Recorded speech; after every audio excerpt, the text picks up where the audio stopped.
Welcome to Come and See, your podcast for finding truth in a world of chaos. Brought to you by All for Jesus Living Waters Ministry. With host and founder Richard Case and co-host and retreat leader Kathy Ricconi. Jesus reminds us to watch for the signs of his return. Today we will explore further what we are seeing in our times that line up with what signs he said would indicate the potential of the end and his return. We will also discuss the practical meaning of this as we watch and as a remnant prepare as he so leads. And now your host, Richard Case.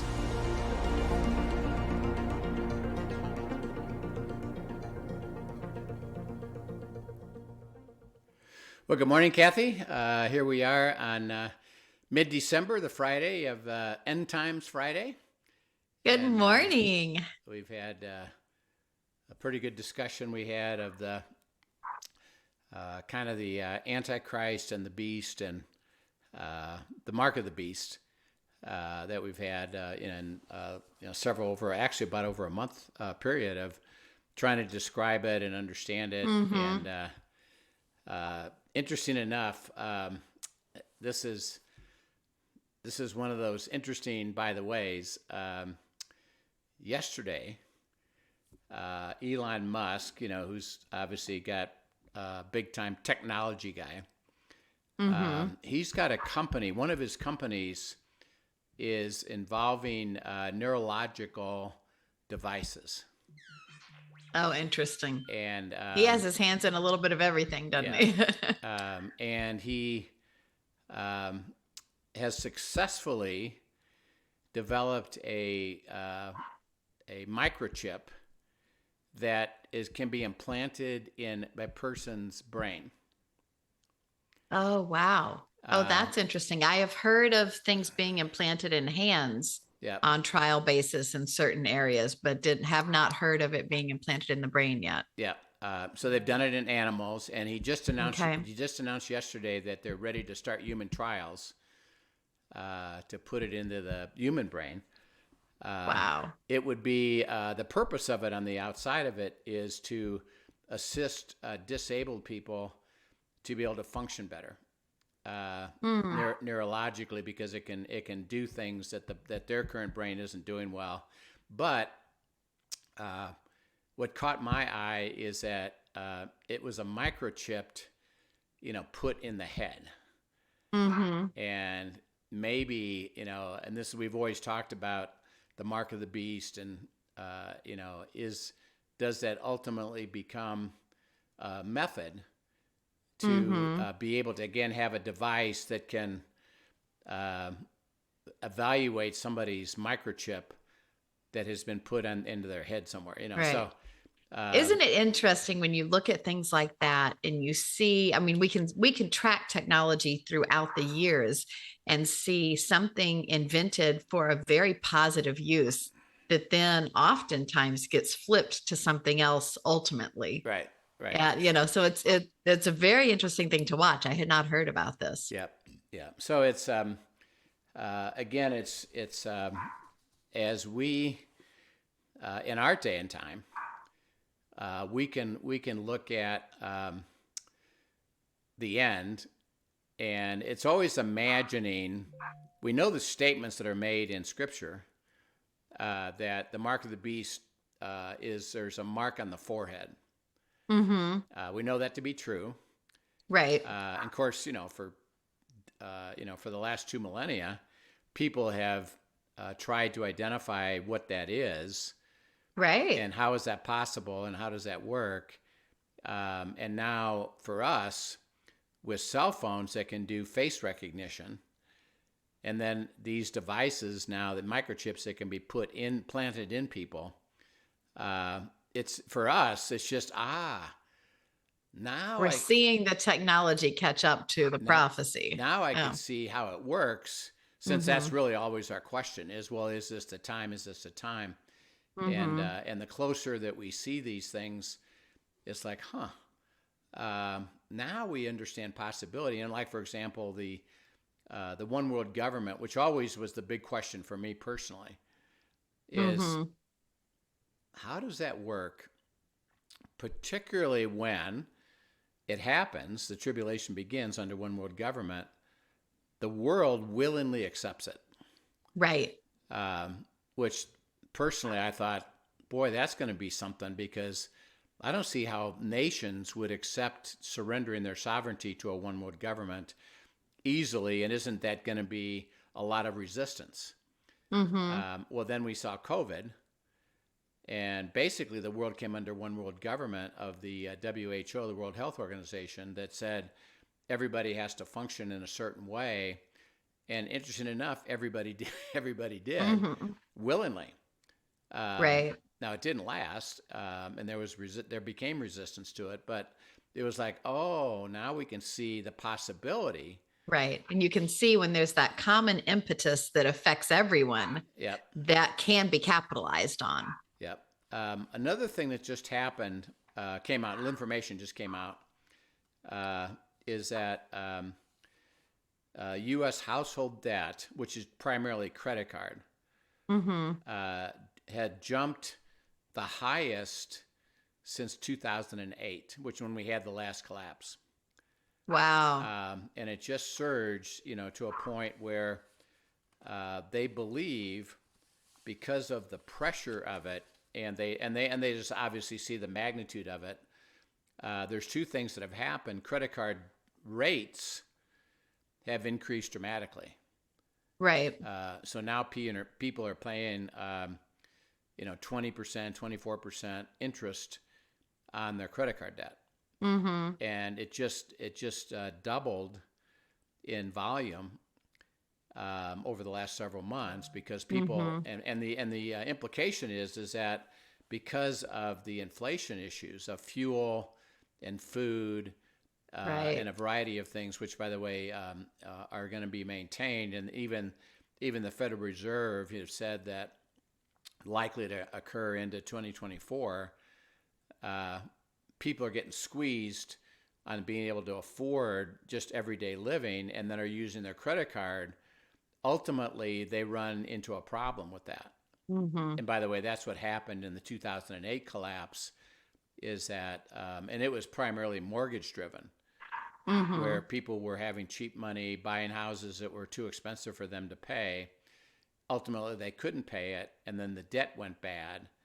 And then, Right. then the institutions behind it, wound up collapsing, and caused the whole, potentially it was the whole banking system was about ready to come down, because of it. So it's just an interesting thing that, these things are happening. And then one other piece of news is that diesel fuel is now in short supply, and this is worldwide. Now this affects trucking greatly, right? Yes, yeah. So think about worldwide. Who's the big user of diesel? Trucks.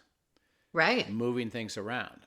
And the cost of that has skyrocketed. And it's not only just the cost of it, but now the supply of it is becoming in what they call short supply. Right. So what has pinched that supply over other things? Any idea? Well, it's the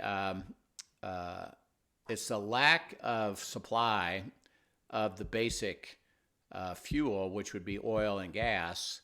Okay. That Russia, remember, has really limited supply to Europe. Right. Saudi Arabia has not been able to, meet that shortfall. In America, the refineries aren't producing as much because of the environmental controls. And they're not drilling. They're not doing a lot of drilling to add to that supply. So there's a shortage of just being able to take the raw material and convert it into diesel. Okay. And because of that, the trucking industry is going to be a problem, and that'll translate into higher. Interesting enough, it'll stimulate more inflation. Right. Because they'll have to raise and we're prices. still watching, when we're taping this, it's December 1st, actually, but we're still watching the threat of the trains going on strike, that whole union going on strike. And that will also affect, if they do, will affect prices and supply chain and stuff even more as well. Yeah.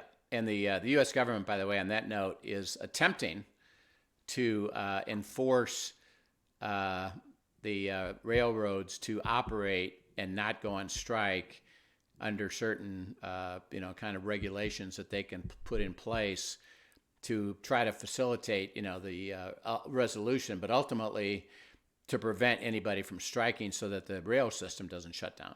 Right. So anyway, we're facing all kinds of pressure as a result of that. And as we look at, the end, we've seen various signs. And if you'd go to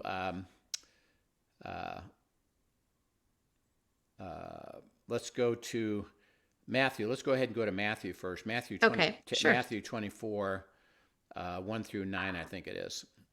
All right. Actually, it would be 3 through 14. Sorry. 3 through 14. Yeah. Okay. Now, as he sat on the Mount of Olives, the disciples came to him privately, saying, "Tell us, when will these things be? And what will be the sign of your coming and the end of the age?" And Jesus answered and said to them, "Take heed that no one deceives you, for many will come in my name, saying, 'I am the Christ,' and will deceive many. And you will hear of wars and rumors of wars. See that you are not troubled, for all these things must come to pass, but the end is not yet. For nation will rise against nation, and kingdom against kingdom. And there will be famines and pestilences and earthquakes in various places. All these are the beginning of sorrows. Then they will deliver you up to tribulation and kill you, and you will be hated by all nations for my name's sake. And then many will be offended, will betray one another, and will hate one another. Then many false prophets will rise up and deceive many, and because lawlessness will abound, the love of many will grow cold. But he who endures to the end shall be saved. And this gospel of the kingdom will be preached in all the world as a witness to all the nations, and then the end will come." Yeah. So that's always the question. And the disciples were with Jesus, as he's, kind of discussing this. Mm-hmm. And their question is, look, exactly when is this going to happen? Right. And what will be the sign of your coming at the end of the age? And Jesus said, first of all, be careful of deception. Mm-hmm. Many are going to come and say, this is the way, and will attempt to deceive many. And I would say that in our day and age, and partly because of the communication technology that now is, so rampant and easily done, that all of the discussion of many, many ways to, God, or many, many ways to heaven or eternal life are being done, and people are deceived. And think about deception. How would you define, deception? That's a loaded one. But really just, being told something that's not true. Yeah. In the most basic level, something that is against truth. Yeah. So it's presented. And you believing it. It's presented as truth, Mm-hmm. but it's not truth. Right. So deception is that it appears to be true, and people accept it as true, but behind it, it's not true. Right. And so in today, for example, all of the different ways or religions that, including what you would be that there is no way to God because God doesn't exist, is a deception. Right. And so more and more and more, and as evidence of that is that the number of people, even in America, that has been very, very high number who have said Christianity is true and Jesus is true. We're at the lowest point at the moment in the last several hundred years of people in America believing that. Right. So Jesus says, be careful of deception, and then goes to a different, even a higher level of it, so that it's fundamentally the first demarcation is Jesus the way to eternal life? Mm-hmm. And that is highly under attack, and deception is rampant, so that really now a majority of the people in the world would say no. Right. And a lot of that simply comes from it's deception, yes, but it's also this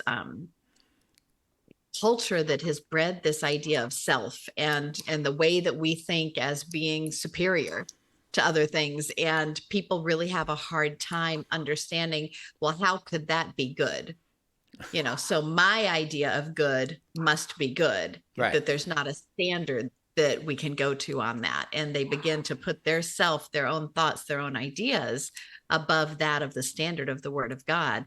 And so then there's no reason to believe that to be true. How could that possibly be good? Because that would mean this person who grew up under Buddhism is going to go to hell, and it's hard for people to wrestle through that if they have not seen, known, or experienced God and truly believe his word to be true. Right. And the it always strikes me when it's kind of right in your face, literally, that, with our technology, the word take a selfie. And now there's actually products that you can buy to assist your ability to take a selfie. Right, right. And it's all about me, and let me show you me and where I'm at. And in my life, it's all about me because of the word selfishness and selfie. And it's really, like you say, rampant. So the first demarcation is that the truth of Jesus is becoming less and less understood, and the deception that, well, that's not the way, it's this way, is getting stronger and stronger and stronger. So Jesus is referring to that's going to get stronger. And then the second, right. And it really kind of comes in that if I were God, I would do it this way. So that must be truth. Right. Right. And then the second part of it is for Christians. And we'll get into this perhaps even in the next session. And Paul speaks to this, but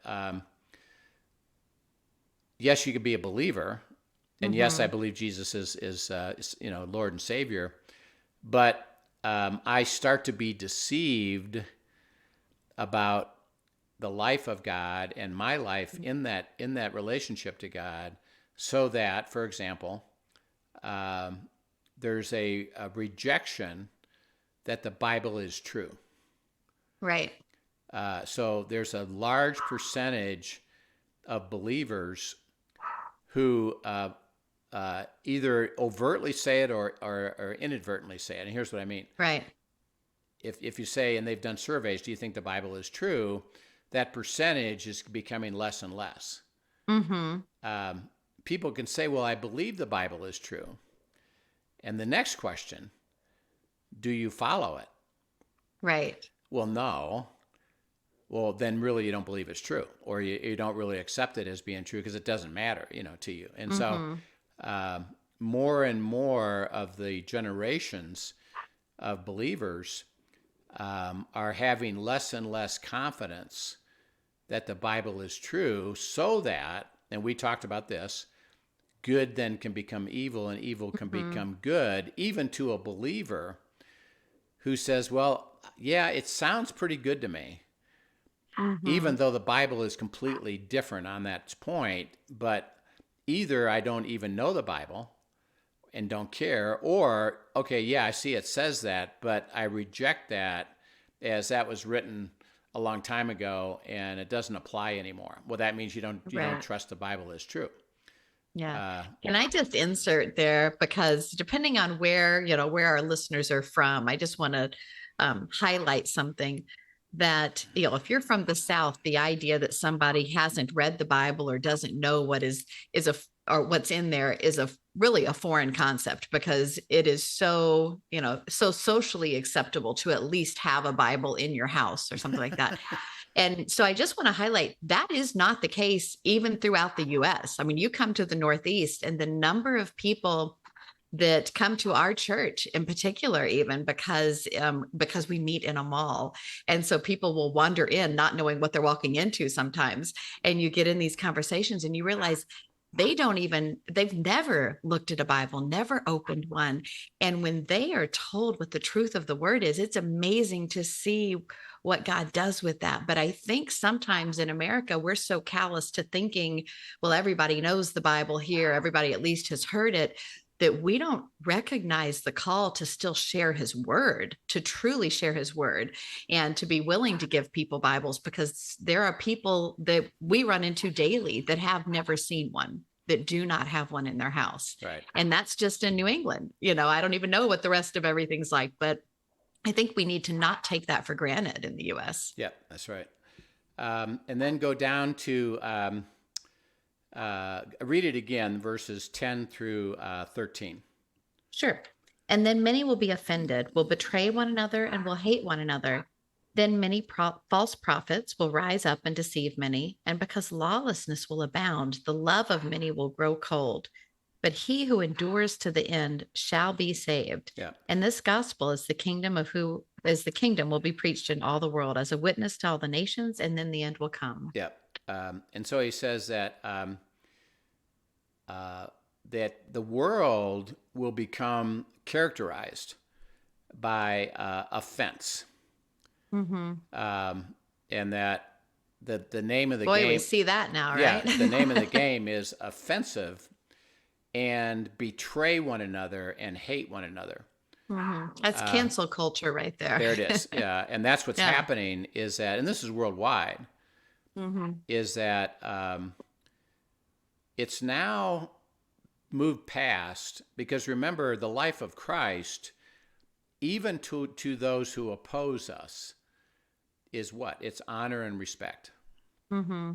Love, grace, is, I understand you think differently.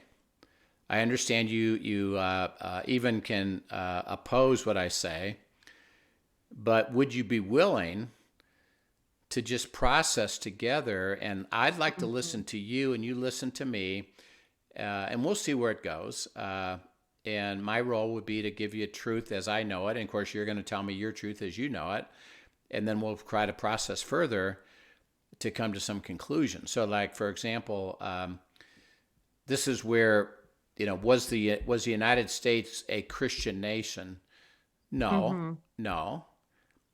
Interesting enough, the entire premise of the United States, when it was formed, was freedom of religion. Mm-hmm. And that was, we are not, because remember, they came from Europe. Right. And Europe, for centuries, is, if you're going to be part of my country, you're going to have to believe and agree to believe to these religious things, which, by the way, was the whole Reformation in Martin Luther, where he said, no, you know what? What you're teaching isn't true. I've discovered the truth. We now need to have a different viewpoint toward this. And of course, they tried to shut him down, but it spread so big that it formed a whole new way of doing church, which is, called the Church of England, and the whole Reformation process, what's called Protestantism. Right. Well, even that, and this is what happens, over time, that became the state religion, and then they were telling the people of England, the people of Europe, you have to believe this in order to stay with us. And then then they said, well, wait a minute, we want to do something different. And so they came to a place called America, and when they formed up the Constitution, they said, we are never going to let the state dictate people's beliefs. And so it was called freedom of religion and free speech, by the way, so that you could constantly, and they did it on a basis of honor and respect, and that, we're the founding fathers, a lot of the founding fathers Christians, yes, but it was all about the freedom and the ability based upon the love of God, which was honor and respect and grace, in the middle of disagreement. I'm not going to force you to make a decision on something. I'm going to discuss it with you and let you make your own choice. And then we'll together, by the way, this is what democracy was all about, is together we'll vote on what we believe collectively is the best way to operate. And we did it through this amazing revelation, really came from God, was the presidency, the Congress, which, by the way, were two parts, Senate and House. Right. And then the judicial system, which would interpret the law. Right. And none of those three would ever have the power. Right. It really created a true balance of power. A balance of power. And so, by the way, what happened, and we've seen it over the last 50 years, is that the judiciary went from interpreting and reinforcing law and to making law. So that even today, which by the way is creating chaos. So today, if you look at abortion, for example, the Supreme Court ruled recently that here's new rules on abortion, and now it can be challenged in a court, what's called the lower level court, and say, well, we've decided it's this way. And then that causes now, because that is taken basically as the new law, and then everything's rechallenged. So that's why it goes into chaos, because courts can now decide something and say, well, this is what we've interpreted, and it doesn't matter what the people voted. We now set up, the law. So that when he says that division and hatred rises, is you lose that essence of respect.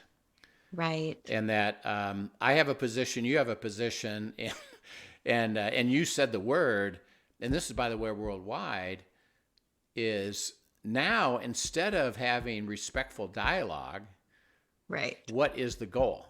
Cancel you. It's all cancel culture. Yeah. And I'm going to stuff you and punish you because you don't believe the way I believe. And basically now it's a matter of power. Who's got the most power, to do a variety of things. And by the way, it has impact. So, we have seen recently, this happened with Disney. Disney went pretty political in terms of what they promoted and what they believe and how they operated. Well, there is a big population of Christian families that have children.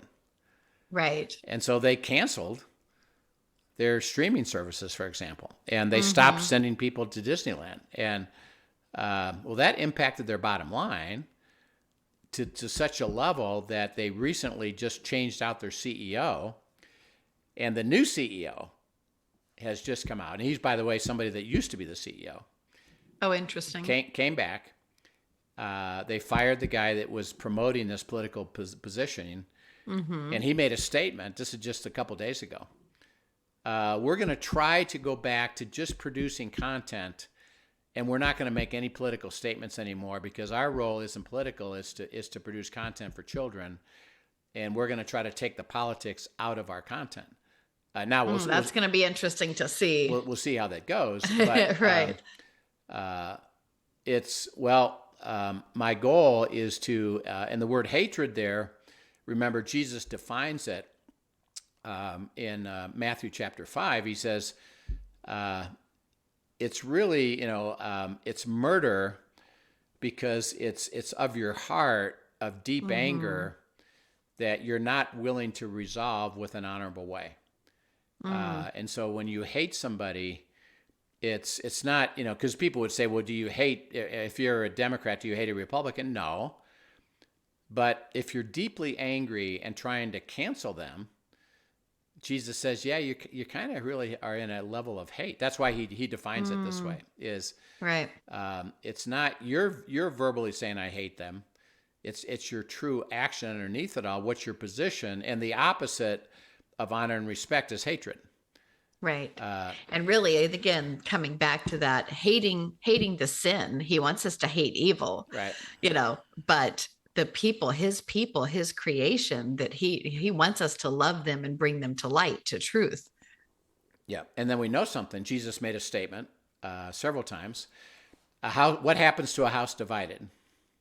Oh, it falls. It falls. It cannot stand, which, if you put two and two together, and this is why I think Jesus made this statement, that you're going to have people oppose each other, which means what? Division. Right. A house divided cannot stand. It collapses. When it collapses, it leaves the opening for something new. And as we think of the tribulation, that's exactly how it works, is that the system collapses. And then the new system, the one world government, comes out with a solution to that, which is embraced by the people. And interesting enough, primarily, except for a pocket of believers that are called the remnant, the world willingly then goes back to honor and respect. Is that, let's all follow this together. And because we're not back in division, we're back in an approach toward this is a good idea, and we all support it. And it has to go through the division, collapse, and then new proposal that everybody follows. So we're seeing that dynamic happen. Jesus said, you're going to see deception, and you're going to see division that leads to collapse, that then leads to the solution. So as we, we'll end it here and pick up more of what does that mean for we believers and how do we process that. But we can certainly appreciate that we're in the middle of a rapid, this is what I call lightning speed. These things are coming true right before our very eyes. Yes. And, therefore, that's the sign. And our question, Father, what do you want to show us about that sign in terms of how do we interpret it? What do we do about it? And then what do we prepare ourselves for? So we'll talk more about that next time. Excellent. So fascinating to watch it all unfold. Thanks so much for sharing today. And if you have questions, be sure to send them in at questions@afjministry.com, and we'll be happy to talk about them. Yep. Have a great day. Yep. Thanks for joining us. Yep. Bye-bye.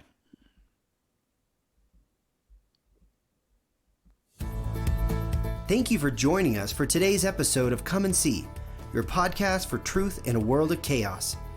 Brought to you by All for Jesus Living Waters Ministry.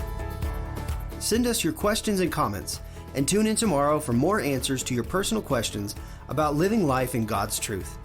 Remember, God's will is best and none better. His truth brings peace in this world of chaos.